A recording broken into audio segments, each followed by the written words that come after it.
everyone, back with another vid. Today we got our first Blue Jays series review of the season. This one was against the Rays. Very frustrating for anyone who watched, but the big story was the debut of our man, Hyunjin. He pitched in the first game of the season for the Blue Jays. He went 4 2/3 of innings. He gave 4 hits, 3 runs, all of them earned. He had 4 strikeouts and 3 walks. Kind of disappointing, but it wasn't horrible. Definitely expected better, but wasn't horrible. Yeah, I agree. It could have been worse, but I really wish he would have at least got out of the 5th inning. Was it? Yeah, he had a little bit of trouble there with 2 outs. Yeah. He gave up a couple hits there, and then they pulled him, put in Jordan Romano. But the Blue Jays won that game. Yeah. Your final score was 6-4 for your Jays. Okay, this isn't really an important play, but I thought it was just funny. But anyway, bottom of the 3rd, Willie Adames is up, hits a single, goes off of Biggio and into center field. Our man Randall Grichuk comes running in at full speed, trips, does a somersault, and just about makes it a double. No score. And that is hit hard and off the body of Biggio into shallow center. Adames is digging for second and will be in there without a throw. Well, you could see Ryu put that pitch right where Jansen wanted it, right on the outside corner, but Adames put a really good swing on it. Well, he did, and he's a young guy. The Blue Jays had a big 4th inning, scoring 3 runs to break the game wide open. Oh, yeah. It started off with a Biggio bunt. That bunt, though. Which was pretty awesome, which led to a base hit, followed by a base hit by Guerrero and a walk by Shaw, and then an RBI single by Randall Grichuk to make it 1-0. And then the Blue Jays would tack on 2 more runs due to 2 sac flies from Rowdy Tellez and Teoscar Hernandez. Those 2 sac flies were almost dingers, but unfortunately they just missed them. Move on to the bottom of the inning. As every Blue Jay fan knows, they can't really hang on to a lead, and Brasso hits an RBI double to put the Rays on the board. In the 5th inning, the Blue Jays tacked on 3 more runs with their first home run of the season by Cavan Biggio. 2-man outfield. Biggio hammers one right field. Down the line, it is gone. A 3-run homer for Cavan Biggio. And the Blue Jays now lead 6-1.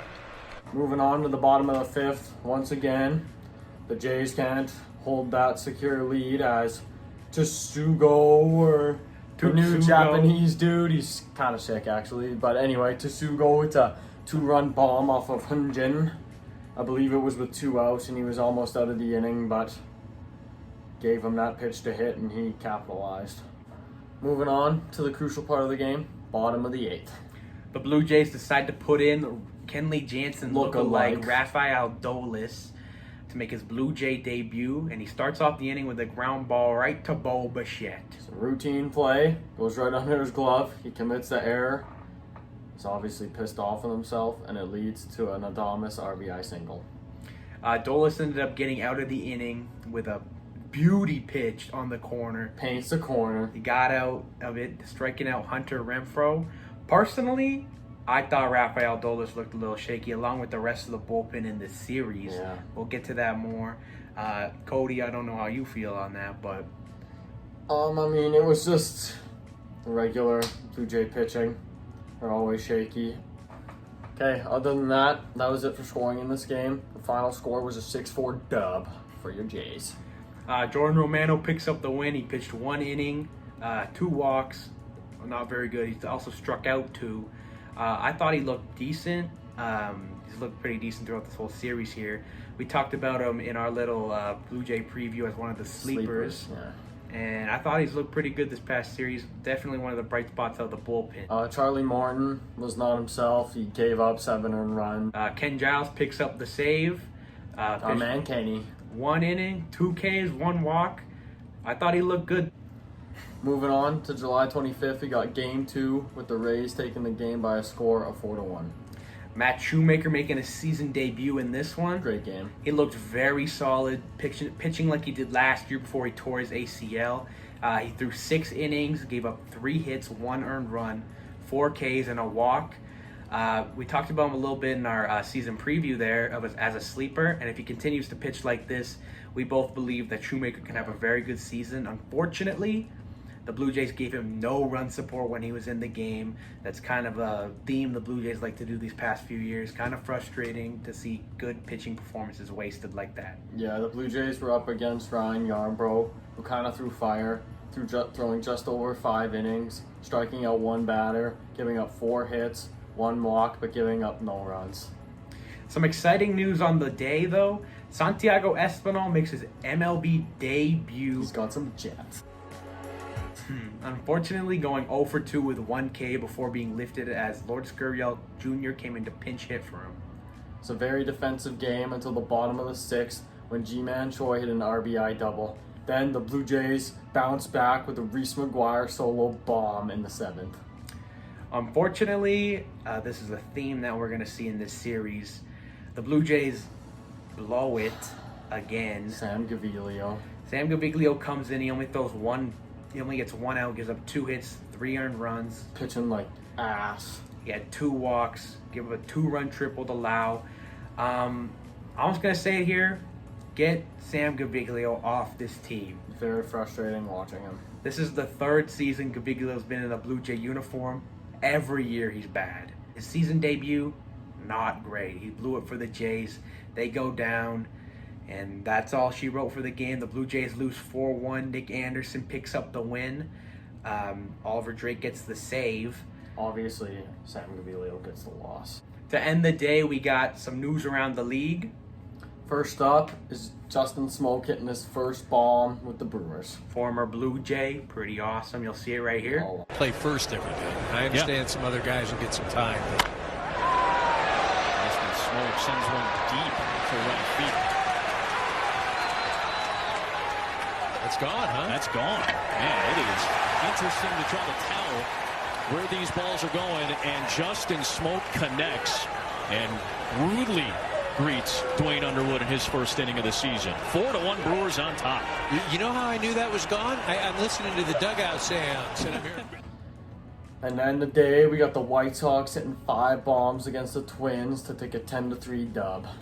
To wrap up the series, we got the Tampa Bay Rays taking a 6-5 dub over the Jays in extra innings. This one we get our first taste of the new extra innings rules where you get to start with a man on second base. We'll touch on that a bit later when we get into the extra inning portion of the game. But to start it off, we got Brandon Drury making his season debut.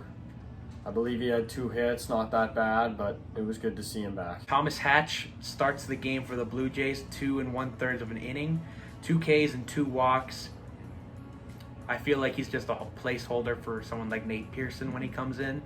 Then Blake Snell only pitches 2 innings, giving up 3 hits, 2 walks, 5 Ks though. Not the greatest season debut for Blake Snell. So the Blue Jays kind of started off game 3 with a bang. They had the bases juiced in the first inning, but classic Teoscar strikes out to end the inning.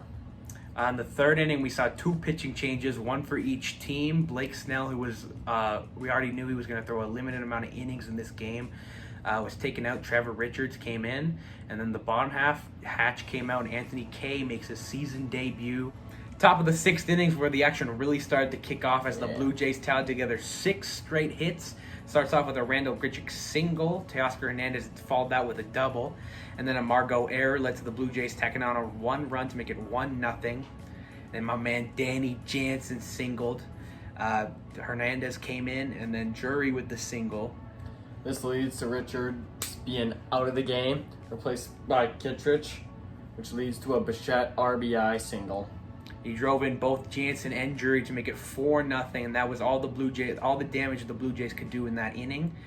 Then in the bottom of the 6th, my man G-Man Choi. I know right-handed. I know I don't say my man for other players, but G-Man Choi is straight awesome. He's kind of sick.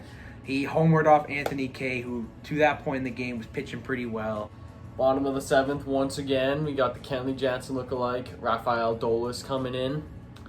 Didn't pitch great. He gave up a Margot double, which led to a Tetsugo RBI groundout. Bottom of the 9th. Complete shit show. Ken Giles gets the first 2 outs. It's looking good for the Jays. They got a 2-run lead. What happened? They choke. Giles gets injured, which is even worse news. He left the game along with Randall Grichuk, who also Yeah. left the game with an injury. Brian Moran came in. Rays tied it. Vladdy had a terrible play. Vlad, that was a terrible play. Costed us the game. Terrible start to the season for him. Sorry I interrupted you. It was a bad play by Vlad, but it's also one of his first games at first, so I feel like we can forgive him a bit. But still, that's pretty frustrating in a 60-game season, blowing leads like that. Every game counts. Top of the 10th, the Blue Jays' first game of the 60-game season where they go to extra innings. We get to see the new extra inning rules where they start with a man on second. Whoever was the last out the inning before was the man who's supposed to start there, but that was supposed to be Danny Jansen, but the Blue Jays decided to pinch run Jansen for Espinal, as we've talked about earlier in the video. Got the wheels. He's got wheels. He ended up stealing third. Making that awesome swing move dive. He was called out, but after further review, you can see that beauty swim move. He's safe. And then Gurriel with the sac fly gives the Blue Jays the lead. Bottom 10. Yamaguchi be like, I suck. Is Blue Jays' debut. Does not go as planned. Man starts on second, obviously, because of the new rules. He ended up walking Martinez and then gave up a 2-run RBI double to Kevin Kiermaier. Only one of them an earned run because obviously the man on second doesn't count as an earned run. But still a shitty way to lose. And overall, a disappointing series where the Blue Jays could have went 3-0. They didn't do it. And we talked about in the preview, avoid losing streaks, and this is the complete opposite of what they need to do to start. Kind of wasted a couple good pitching performances there. Got to be better against the Nationals. That's all we got to say. At the end of each series, we're going to be picking MVPs for the Blue Jays and the opposing team. This time it will be the Rays. We're going to pick a batting and a pitching MVP. Cody, how about you start us off? First up for the Jays pitching, I got Matt Shoemaker. Thought he had a great start, but unfortunately no run support. And for batting, I put Kevin Biggio because he was their best all-around batter and got on base every game. My Blue Jays pitching MVP, I'm going to say Anthony Bass. Although Matt Shoemaker is a very good pick, I'm picking Bass because I thought he looked really good in his Blue Jays debut in the first few games here. And obviously for batting, I'm also going to pick Kevin Biggio. He was the most consistent Blue Jay this past series, and he's looking really good here to start. And we both agreed for the Rays pitcher. We got Ryan Yarnbrough through gas, and batter we got Brandon Lau, who kind of destroyed us this series. News around the league, July 26th. Justin Verlander done for the season. That's a tough blow for the Astros as they already lost Cole in the offseason. Now they lose their best pitcher, Justin Verlander, for the whole year. We'll see how they bounce back from this. Not looking great. Texas Rangers ace Corey Kluber is also out for a couple of weeks. Marlins got Rona season. It was confirmed that 8 players plus have tested positive for COVID-19. The Phillies versus the Yankees series has been delayed/postponed because the Phillies just played the Marlins. So they're just doing all their safety precautions. Not playing that series. Don't want anyone getting sick. Don't want this season getting canceled. Kind of a bad look for the MLB so early in the season. Patrick Corbin throwing fire against the Yankees, throwing over 6 innings, striking out 8, with only giving up 1 run. Same with Trevor Bauer playing against the Detroit Tigers. He threw absolute gas, going just over 6 innings, 2 hits, 1 run, 13 Ks, 1 walk. The Reds are looking good this year. Watch out. The Twins bounced back against the White Sox, hitting 4 bombs of their own and taking a 14-2 dub. Nelson Cruz hits 2 bombs and collects 7 RBIs in that game. Looking pretty good, old man Nelson fighting off his old age. Ohtani has a disastrous start, not even recording an out and giving up 5 runs. And then my man, Dansby Swanson, has awesome flow just like Bo. And you know what we said in the preview, if you want an awesome baseball player, get awesome flow. Dansby is awesome, and he had 5 RBIs against the stupid Mets. Because the Mets are bad, and Dansby is awesome. Thank you guys for watching this video. Yeah. Stay tuned for our next Blue Jays series review against the Nationals. That will be in a few days. Please hit subscribe and like. That's pretty awesome there, buddy. Also, grow your flow like Bo, and never forget it.